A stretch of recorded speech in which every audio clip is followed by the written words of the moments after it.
M. Clich, ça, c'est le temple de Saint-Louis-de-Courville. Il est immense. Il n'est pas trop gros. Ben, aujourd'hui, ça serait un peu grand aujourd'hui, mais il a déjà été plein.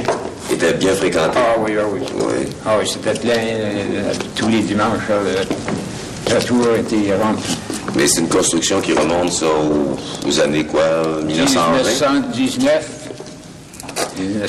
Elle avait quelque chose de spécial, cette église. C'était une des premières qu'on bâtissait à l'épreuve du feu. C'est ça. Parce que d'ailleurs, si on l'a construit en 1920, ce temple-là, c'est qu'il en existait un autre en bois avant qui avait été rasé, lui. Justement, oui, on avait la salle paroissiale qui nous a habité pendant la construction. À quoi vous avez retouché dans l'église? Qu'est-ce qui allait pas, là? Et ici, à quoi vous avez apporté? Avant qu'aux peintures, tout le rockwool, ça tombait. Le rockwool, ça veut dire sur la couche de revêtement qu'il y a sur chez les murs. Bon, oui. C'est du rockwool, ça, sur le terracotta. Et puis ça tombait. Puis je me souviens, moi, c'est M. Turcotte qui m'avait fait faire ça.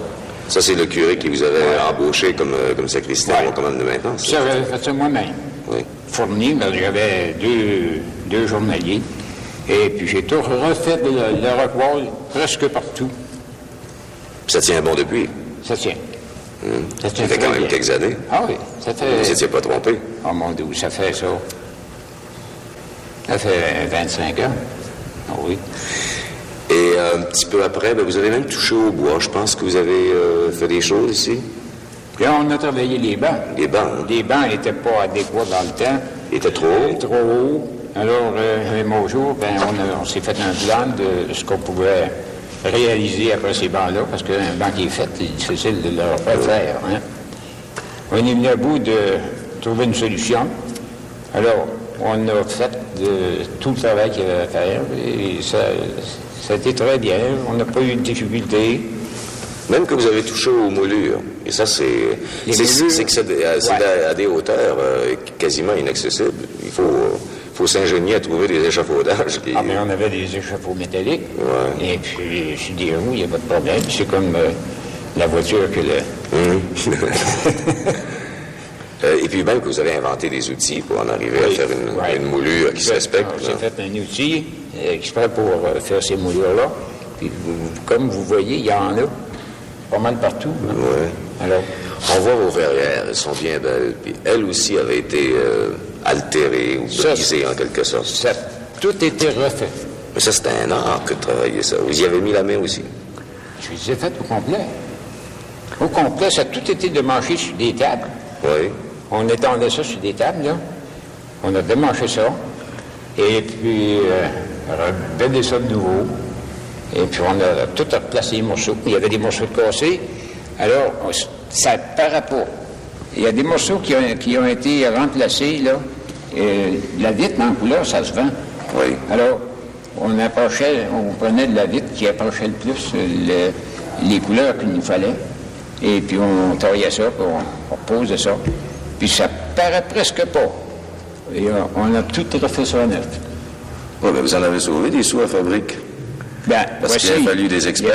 Il y avait des experts comment j'appelle ça?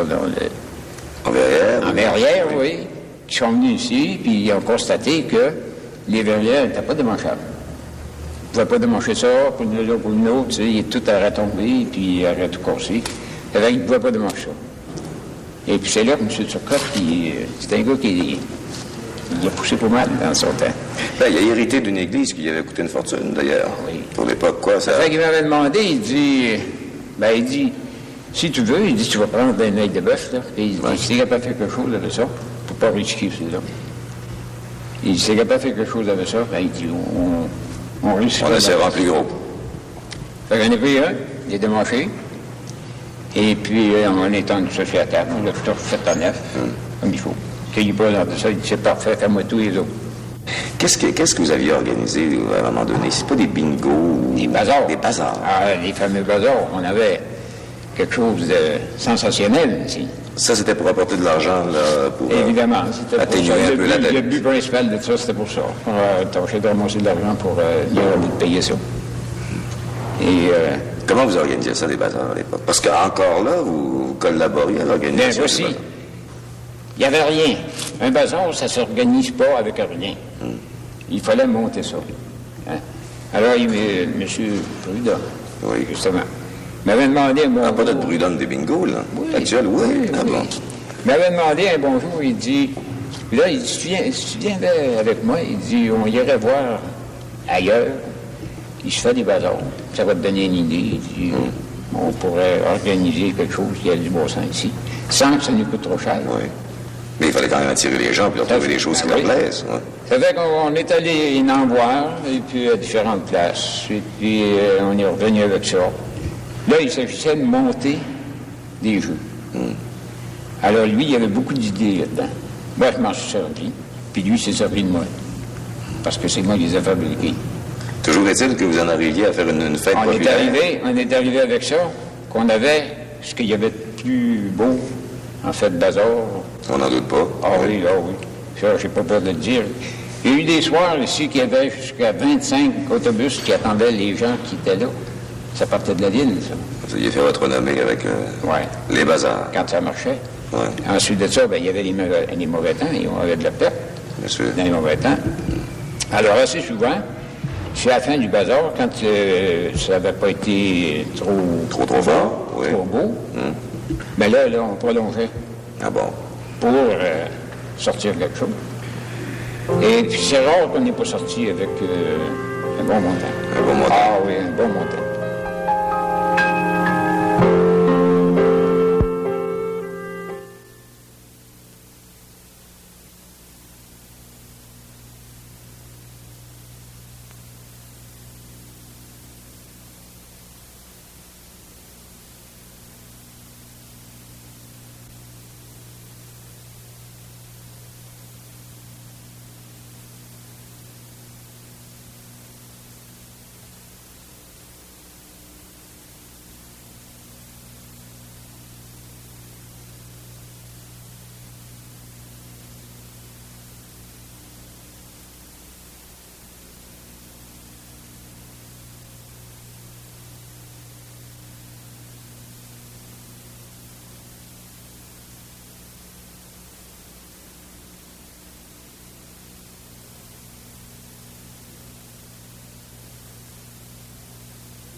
M. Clich, le métier de sacristain à l'époque, c'était une disponibilité de pas mal d'heures par jour.